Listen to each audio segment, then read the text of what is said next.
হলো চারটি বিষয় লক্ষ্য করে বিয়ে করা হয়। মেয়ের চারটি বিষয়, চারটি দিক লক্ষ্য করে বিয়ে করা হয়। মেয়ে তার বংশ কি ধরনের, মেয়ে তার অর্থ কি পরিমাণ, মেয়ে তার সৌন্দর্য কিরূপ, তিনটি। চতুর্থ হলো মেয়ে তার দিন ধর্ম কিরূপ। এই চারটি বিষয়ে লক্ষ্য করে বিয়ে করা হয়। ভালোভাবে খেয়াল করবেন, সমাজে কিন্তু অনেকেই এই হাদিসটি ভুল ব্যাখ্যা দেয়। তারা বলে অনেকেই যে রাসূল সাল্লাল্লাহু আলাইহি ওয়াসাল্লাম বলেছেন বিয়ে করার সময় এই চারটি দিক দেখতে হয়। এ কথা ভুল, কখনো বলেন নাই। রাসূল সাল্লাল্লাহু আলাইহি ওয়াসাল্লাম বলছেন তুনকাহুল মারআ আলা আরবা। এই চারটি বিষয় লক্ষ্য করে সমাজে মেয়েদেরকে বিয়ে করা হয়। এটা হলো সমাজের অবস্থা তুলে ধরেছেন। কিন্তু রাসূল সাল্লাল্লাহু আলাইহি ওয়াসাল্লাম নির্দেশ দিয়েছেন কি? তিনি বললেন তারিবাত ইয়াদাক ফাজফার বিযাতিদ দ্বীন। তোমার হাত ধুলায় মলিন হোক, মানে তোমার জন্য দুঃসংবাদ। তুমি যদি এই সবগুলি নিয়ে ব্যস্ত হয়ে থাকো তাহলে তুমি শান্তি দাম্পত্য জীবনে নাও পেতে পারো। দাম্পত্য জীবনে তুমি যদি শান্তি পেতে চাও, তুমি যদি জয়ী হতে চাও, তুমি যদি বিজয়ী হতে চাও, তুমি যদি সফল সার্থক হতে চাও, ফাজফার বিযাতিদ দ্বীন, তাহলে ওই মেয়েকে তুমি প্রাধান্য দাও, তাকে তোমার জীবন সঙ্গিনী হিসেবে গ্রহণ করো, দাম্পত্য জীবনের সদস্য হিসাবে মেনে নাও, যার মাঝে রয়েছে দ্বীন, যার মাঝে রয়েছে দ্বীন। কারণ বাস্তব জিনিস লক্ষ্য করুন, কোন ছেলে যদি কোন মেয়ের সৌন্দর্য দেখেই প্রাধান্য দেয় তাকে, তাহলে এই মেয়ে কোন একদিন না একদিন তার সৌন্দর্যের গৌরবে, গর্বে, দাম্ভিকতায় সে এই ছেলেকে হেয় করবে। কোন ছেলে যদি কোনো মেয়েকে তার অর্থ দেখেই প্রাধান্য দেয়, তাহলে এই মেয়ের এই অর্থই হবে এই ছেলের সাথে সম্পর্ক দূরত্ব সৃষ্টি হওয়ার কারণ। কোন ছেলে যদি কোনো মেয়েকে তার সেই সম্ভ্রান্ত বংশকেই প্রাধান্য দিয়ে বিয়ে করতে যায়, নিজের বংশের চেয়ে আরো বড় বংশ খুঁজতে যায়, তাহলে এই সম্ভ্রান্ত বংশটাই ওই মেয়ের দাম্ভিকতা বৃদ্ধি করে উভয়ের মাঝে দূরত্ব সৃষ্টি হওয়ার কারণ হবে। কিন্তু কোন ছেলে যদি কোন মেয়ের দিনকে প্রাধান্য দিয়ে বিয়ে করে, সত্যিকারী যদি সেই মেয়ে দিনদার হয়ে থাকে, সত্যিকারী দিনদার হতে হবে, শুধু সামাজিক দেখানোর দিনদার নয়। আমাদের দিনদার কিন্তু মা বোনদের মাঝে দুই রকমই পাওয়া যায়। শুধু মা বোনদেরকে দোষারোপ করছি না, আমাদের মাঝেও মানুষের সাথে বলার সময়, মানুষের সাথে পরিচয় দেওয়ার সময়, মানুষের সাথে নিজেকে প্রকাশ করার সময় খুব দিনদার, আসলে ভিতরে খুঁজে দেখলে একেবারে মাকাল ফল। হ্যাঁ, ভিতরে সঠিক দিন পাওয়া যায় না।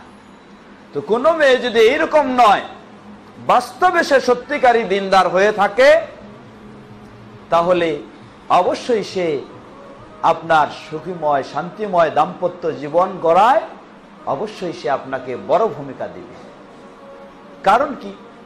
কারণ হলো এর কিছু কারণ রয়েছে যেগুলি আমরা অনেক সময় বলি। এখানে কয়েকটি সম্পর্ক রয়েছে। প্রথমে দেখবেন, যেই মেয়ে আল্লাহর আনুগত্য স্বীকার করে, কার আনুগত্য স্বীকার করবে? আল্লাহ। সে দিনদার মানেই হলো আল্লাহর আনুগত্য স্বীকার করে। যেই মেয়ে আল্লাহর আনুগত্য স্বীকার করে, অর্থাৎ তার দিন থাকার কারণে ইনশাআল্লাহ এই মেয়ে তার স্বামীরও আনুগত্য স্বীকার করবে। আর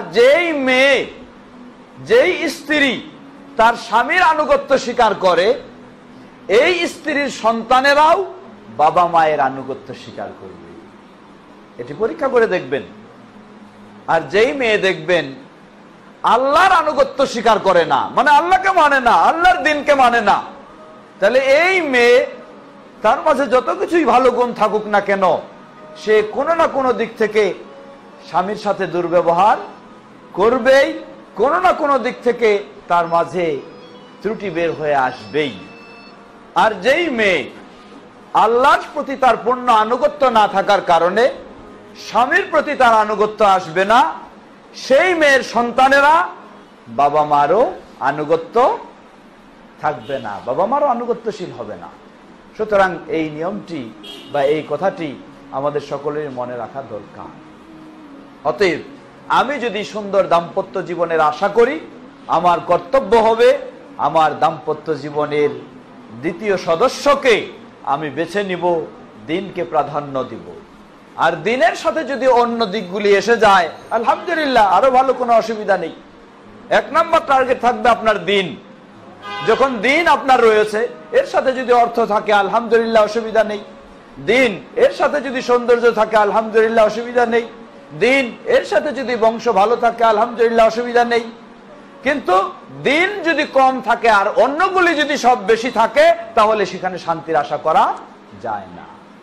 সুতরাং সুখময় ও মধুময় দাম্পত্য জীবন আমরা গড়তে চাইলে আমাদের অবশ্যই প্রথমে প্রাধান্য দিতে হবে যাকে আমি জীবনের সঙ্গী সাথী হিসাবে গ্রহণ করব, তা সে যেন অবশ্যই দিনদার হয়। এটাই রাসূল সাল্লাল্লাহু আলাইহি ওয়াসাল্লাম এর নির্দেশ। এটা শুধু মেয়ের ক্ষেত্রে আমরা বুঝলাম। ছেলের ক্ষেত্রে তাহলে কি করব? ছেলে যতই বেদিন হোক, তার কাছে আমার মেয়েকে তুলে দিব? তা হতে পারে না। আমি মেয়ের বাবা হিসাবে, মা হিসাবে আমাকেও চিন্তা করতে হবে, আমার মেয়ের দাম্পত্য জীবনটা সুখী হতে হলে তাকেও কি করতে হবে? ওই ধরনের একজন দিনদার ছেলের কাছে তুলে দিতে হবে। এজন্য এই হাদিসেও এসেছে, ইযা রাদিতুম বিখুলুকি আহাদিন ফাযাওয়িজুহু, যখন তোমরা কোনো ব্যক্তির আদর্শে, আচার আচরণে, স্বভাবে, ব্যবহারে, দিনে সন্তুষ্ট হবে, তার সাথে তোমরা তোমাদের মেয়েকে বিয়ে দিতে পারো। কারণ ইনশাআল্লাহ তার ঘরে খাওয়া কম হলেও তার ঘরে ঝগড়া বেশি থাকবে না। তার ঘরে খাওয়া কম হলেও ঝগড়া বেশি থাকবে না, দ্বন্দ্ব বেশি থাকবে না। আর যদি তার খুলুক দিন ভালো না থাকে, তাহলে তার ঘরে খাওয়া বেশি, খাওয়া যেই হোক না কেন, যেই ধরনের থাকুক না কেন, অর্থ যেই থাকুক না কেন, তার মাঝে দ্বন্দ্ব বেশি হবেই, এটি স্বাভাবিক। সুতরাং প্রথম স্তর আমাদেরকে